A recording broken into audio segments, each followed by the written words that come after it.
Gracias, señor presidente. Bueno, doña Ana María, dentro de varios meses hablaremos del indulto populista que se le ha concedido a Juana Rivas, en el que ya han demostrado el desprecio habitual de este Gobierno a lo que juzgan los tribunales en España.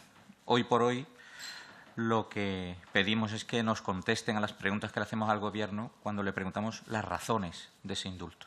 Todavía no nos han contestado. Si es verdad que hoy que hablamos de los indultos concedidos en el primer semestre de este año, se han concedido 9 indultos cuando usted era jefe de gabinete, si no me equivoco. Hoy ya es su secretaria. 9 indultos que están recurridos por Vox, concedidos a los delincuentes golpistas separatistas y que son estos 9 indultos una auténtica vergüenza, una barbaridad jurídica y apestan. Estos indultos apestan a prevaricación, apestan a ilegalidad, a mercadeo político y a abuso de poder. Son los únicos indultos concedidos a pesar de tener todos los informes en contra del Ministerio Fiscal y todos los informes en contra del Tribunal Supremo. Informes muy detallados y demoledores, que dejan muy claro que no procedía conceder esos indultos y dejan muy claro que las penas eran proporcionadas a la gravedad de unos delitos gravísimos. Incluso les aportan un estudio de derecho comparado.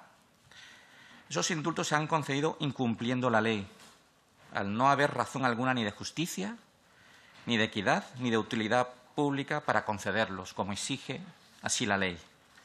Como se evidencia de la sentencia, de los informes del Tribunal Supremo y Fiscalía, los delitos que cometieron estos delincuentes golpistas fueron un ataque a la paz pública y a la observancia de las leyes, a la convivencia democrática, a la soberanía, a la Constitución, a lo que se añade una gravísima malversación, ya que utilizaron fondos públicos para fines ilícitos.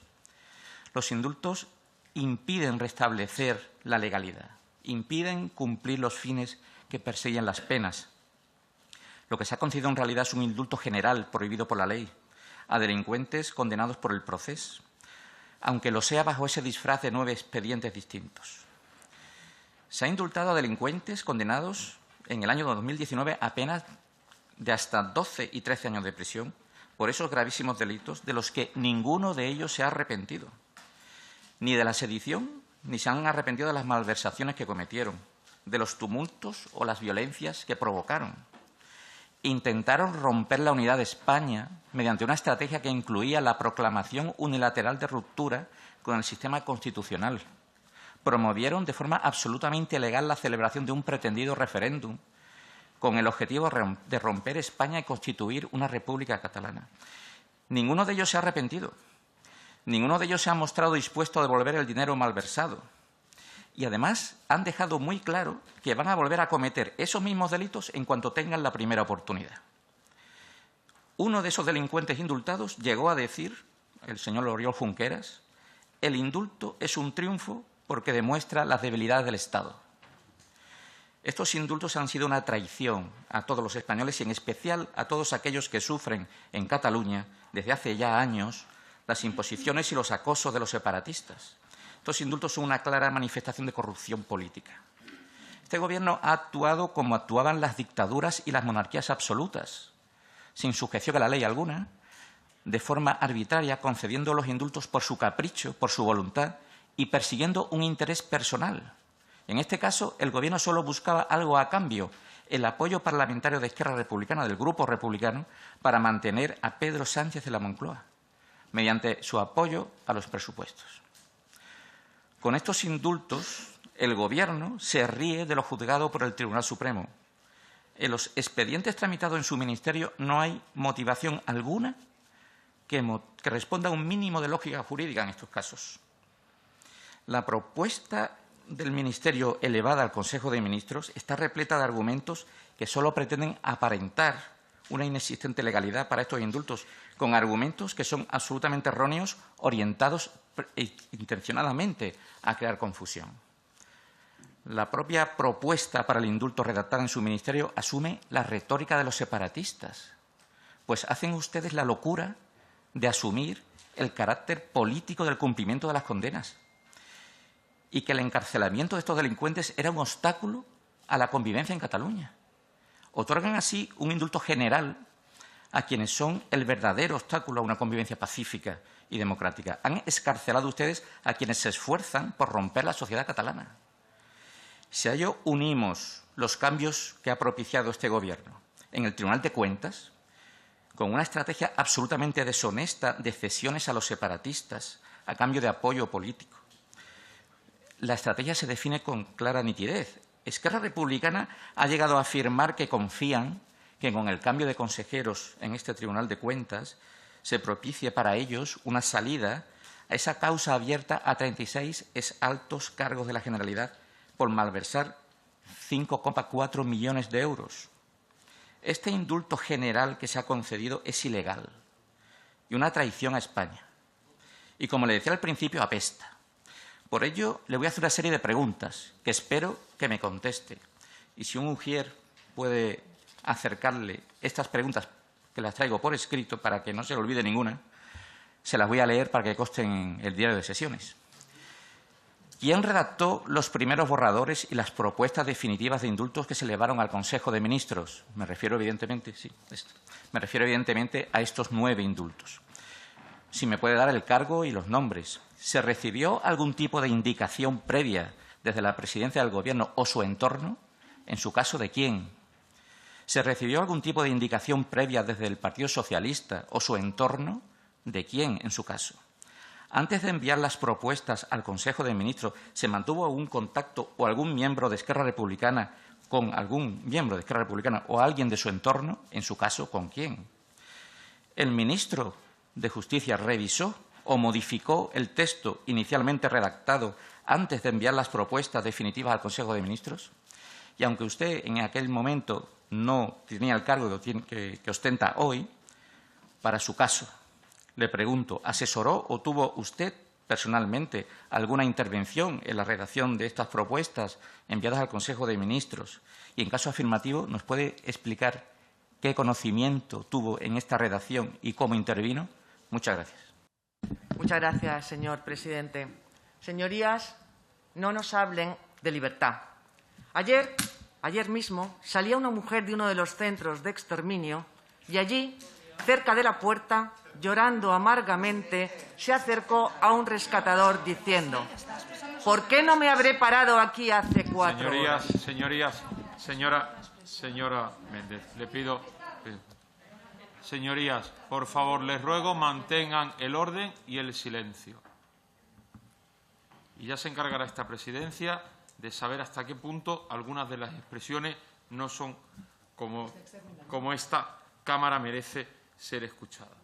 Por tanto, dejen que esta presidencia pueda ejercer el orden del debate. Señora Méndez, continúe. Muchas gracias, señor presidente. Se acercaba, allí cerca de la puerta, llorando amargamente, se acercó a un rescatador diciendo: ¿por qué no me habré parado aquí hace 4 horas? Otro testimonio. Michelle. Todo mi entorno me presionaba para abortar.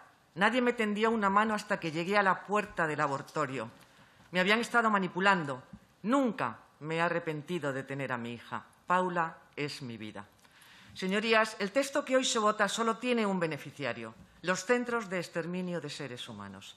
Están defendiendo los intereses económicos de quien se lucra causando la muerte de otros, sin que se ejerza por el Estado ningún tipo de protección que mandata nuestra Carta Magna y a la que debiera haber obligado nuestro Tribunal Constitucional desde hace más de 10 años.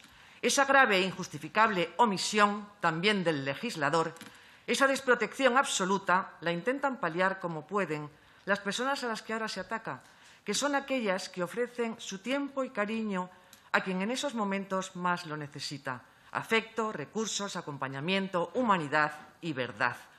Ellos son los rescatadores, asociaciones que se manifiestan pacíficamente ante tan gran injusticia, como hiciera Gandhi en su día clamando justicia.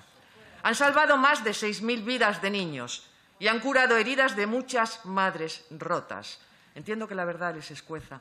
Desde aquí queremos reconocer la admirable labor de todos y cada uno de los voluntarios de las asociaciones Provida. Para ustedes debieran estar en la cárcel y esos niños no deberían haber nacido. A nosotros nos devuelven la esperanza. Hace un año, el 7 de octubre de 2020, salieron en los medios fotografías como estas de un ataúd sacado por empleados de una funeraria de uno de sus centros.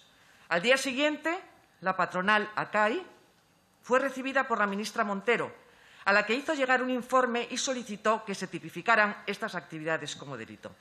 Hoy tenemos sobre la mesa el texto que requerían los centros de exterminio. No quieren esas fotos, ataúdes que reflejan la muerte. Frente al negocio de la muerte nosotros no enmudeceremos. Es bestial y es determinante cómo se incluye una enmienda del PNV para que no haga falta una denuncia de una posible víctima. Pueden ser los centros los que denuncien. A día de hoy no ha habido ninguna denuncia, no ha habido ninguna condena, porque no existe tal acoso. Si hubiera existido, nuestro Código Penal ya lo contempla, porque esas posibles víctimas son mujeres eternamente agradecidas. Serán los centros de exterminio los que ingresan más de 50 millones al año y que pierden muchos millones con las vidas que los rescatadores logran salvar, los que a partir de ahora denunciarán. No nos hablen de libertad. Ustedes hablan de que los rescatadores obstaculizan el ejercicio del derecho a la interrupción voluntaria del embarazo. En primer lugar, nadie tiene derecho a matar a nadie. Y en segundo lugar, este texto obstaculiza el ejercicio de la libertad de manifestación, de expresión y de circulación. También obstaculiza la última oportunidad de esa mujer que va presionada a abortar de recibir ayuda. Consideran que solo es libre si llega a abortar. No dejan que sea libre para salvarlo. Esta ley trata de asfixiar a las madres para que no puedan ejercer su verdadera libertad de la misma forma que asfixian a los bebés en los centros de exterminio. No nos hablen de libertad. El 90% de las mujeres se derivan desde los servicios sociales, de forma automática y gratuita. En algunos casos preguntan, ¿no tienes recursos? Pues has de abortar. Solo les ofrecen un camino. ¿Cómo es posible que no existan ayudas a las mujeres embarazadas que asisten a los servicios sociales? ¿Cómo es posible que sea mucho mayor el presupuesto para realizar abortos que para ayudar a las mujeres embarazadas? Porque en estos casos es la propia Administración la que induce a las mujeres a abortar en muchos casos. Ustedes tipifican como delito una actitud pacífica que salva vidas. ¿No sería más lógico que fuera delito inducir y abocar a una persona a que mate a alguien? Nosotros no criminalizamos a las mujeres, les acusamos a ustedes. Señorías, la naturaleza no perdona jamás, y aunque al constituirlo como un derecho lo intenten mostrar como algo bueno, y aunque cierren los ojos y quieran convencerse de que es un acto libre, aunque piensen que en determinadas circunstancias es la mejor elección, no es verdad, no nos engañen y no se engañen. La única verdad es que esa mujer, cuando pase esa puerta, dejará que le arrebaten al niño que lleva en sus entrañas, y eso tiene consecuencias. Quieren esconder la amargura, quieren esconder las lágrimas si no pueden y nunca podrán. La verdad que se esconde en todos y cada uno de los corazones. Esa verdad que se descubre en el silencio, en su corazón, en lo más hondo de su corazón si la buscaran también. Pero no nos hablen de libertad, porque solo la verdad, esa que ustedes desprecian, es la que nos hace libres y nos trae la paz. Pasaremos a la historia como una civilización perversa, que no deja nacer a sus hijos, donde sus legisladores promueven que mueran. Desde tiempos antiguos el nacimiento de un hijo ha sido considerado como una bendición. Ahora es una carga y deben morir. En fin, una civilización sin futuro, inscrita ya en la historia universal de la iniquidad. A tan solo 2 días, termino, señor presidente.